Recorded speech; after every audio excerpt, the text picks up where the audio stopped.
बात आमिर की, ऑब्वियसली आमिर एक सीजन कैंपेनर हैं, बहुत एक्सपीरियंस बॉलर हैं, दुनिया भर की लीग्स खेल रहे हैं, मॉडर्न डे क्रिकेटर्स के साथ जाके, बॉलर्स के साथ जाके वो डिस्कशन करते हैं। उनको बड़ा आइडिया है अपनी बॉलिंग का, कंडीशंस का कैसे एडवांटेज लेना है, बैट्समैन को रीड बड़ा ज़बरदस्त करते हैं। और फिर आप इस टूर्नामेंट के अंदर देखेंगे तो लाइव वायर बन के सामने आए हैं। बड़े स्कैल्प उन्होंने हासिल किए हैं और उन लोगों के बारे में जो बातें करते रहे हैं वो कि यार फॉर एग्जांपल बाबर आजम है, उनका बयान था कि यार मैं बाबर आजम को बॉलिंग करता हूँ तो ऐसे लगता है किसी टेल एंडर को बॉलिंग करता हूँ, और वो 2 दफ़ा उन्होंने उसको बिल्कुल बनी करके आउट किया। सो इस दफ़ा वो जीत रहे हैं, लक उनका साथ दे रही है, लक उनकी फेवर दे रही है। इस मोमेंटम को कुछ ब्रेक तो आया है, रेस्ट रिक्वायर्ड होता है बॉडी को, स्पेशली फास्ट बॉलर को, और अपने लेट 30s में जाने वाले हैं वो। सो इम्पॉर्टेंट है कि उनको इसी तरह खिलाया जाए पिक एंड चूज करके, क्योंकि क्वेटा अच्छी पोजीशन में भी था, लेकिन एट द सेम टाइम दोबारा से आके उस रिदम में बॉलिंग करने के लिए भी इट मीन्स कि आपने पीछे वो प्रिपरेशन की हो।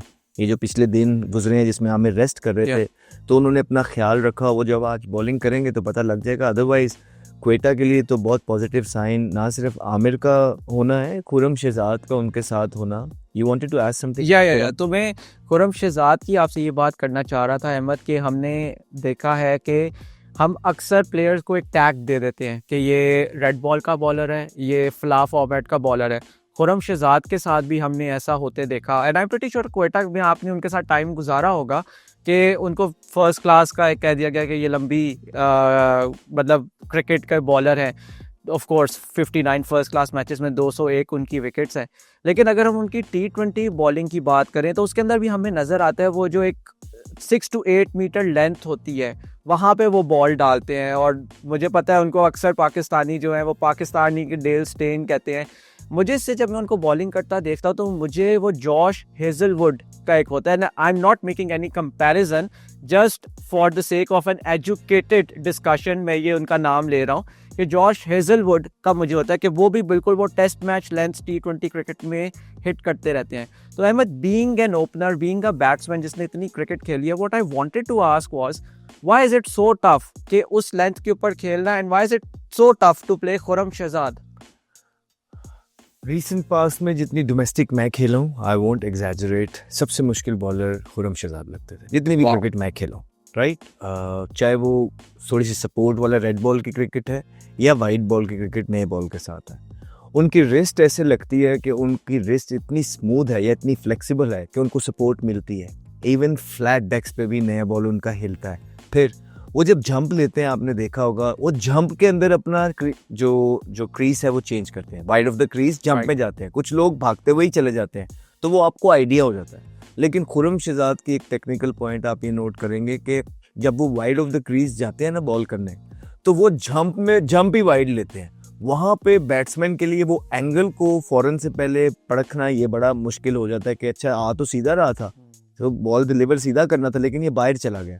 तो वो उनके एंगल्स बड़े मुश्किल बनते हैं। फिर उनकी रिस्ट से he is one of those bowlers, पता नहीं लगता, जिस तरह हम आसिफ की बात करते हैं या इस तरह के जो बॉलर हैं जिनकी सीम सीधी आती है वॉबल, फिर वो सीम सीधी आती है। नॉर्मली मैं एज एन ओपनर क्या करता हूँ, मैं हाथ से बॉल देखता हूँ। जेम्स एंडरसन, जिसका भी, Brett Lee, Shoaib Akhtar, you name them, Mitchell Starc, उनके हाथ से पता लग जाता है कि ये डिलीवरी आउट स्विंग है। इनके ऐसे बॉलर जो सीधी सीम फेंकते हैं, बॉबल सीम आती है, इनके हाथ से पता नहीं लगता, डेक से मूवमेंट मिलती है, and that can be towards inside and that can be towards outside.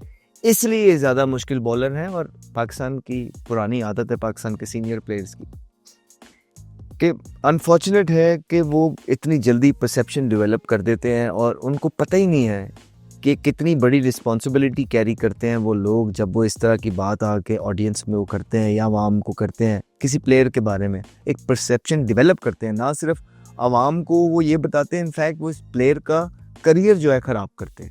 आप नसीम शाह के बारे में क्या कहते हैं? मैं आपको बताता हूँ कितने आपके प्लेयर्स थे, और नहीं छड्डो जी, ये तो रेड बॉल द बॉलर है, वाइट बॉल द बॉलर नहीं है, रेड बॉल। और हम बैठ के ना उनकी बातें सुनते थे, और वो लोग बातें कर रहे हैं जिनको हमने टेक्निकें सिखाई। आई रियली लाइक जिस तरह से आपने वो एक्सेंट, उसी एक्सेंट में बोला है। तो ये वो लोग बातें करते हैं जिनको हमने टेक्निकें सिखाई हैं कि यूं नहीं, यूं पैर इधर जा रहा है, इधर कर लो। वो आज हमें बता रहे हैं कि कौन रेड बॉल का बॉलर है और कौन वाइट बॉल का। इवेंचुअली क्या हुआ, नसीम शाह सेंसेशन है। आपका एक ही ब्रांड है जिसको सारे जो है ना पिक करें, परफॉर्मेंस है नहीं है ये छोड़ो, लेकिन खेल रहा है ना पूरी वाइट बॉल क्रिकेट। तो ये बेचारों को खुद भी नहीं पता है। पाकिस्तान क्रिकेट बोर्ड की सबसे बड़ी गलती यही थी कि जिन लोगों के हाथ में पिछले 7-8 साल से पाकिस्तान की क्रिकेट है वो खुद कैलिबर वाले नहीं थे, और उन्होंने बड़े प्लेयर्स को ज़ाया किया इस और गलत ट्रीट किया, गलत मैनेज किया। इसीलिए आप देख रहे हैं कि प्लेयर्स जो है ना बाहर आके जो है ना अपने आप को डिफेंड या इस सिस्टम के खिलाफ बोल रहे हैं, बिकॉज उनको सही ट्रीट ही नहीं किया। और वो जो प्लेयर्स थे वो आज भी कहीं ना कहीं पीसीबी के साथ हैं, लेकिन चुप एक खुड्डा पकड़ के बैठे होंगे और आजकल यही कह रहे होंगे साड़ी मेहरबानी है ना बंद करना, साड़ी रोजी लगी है।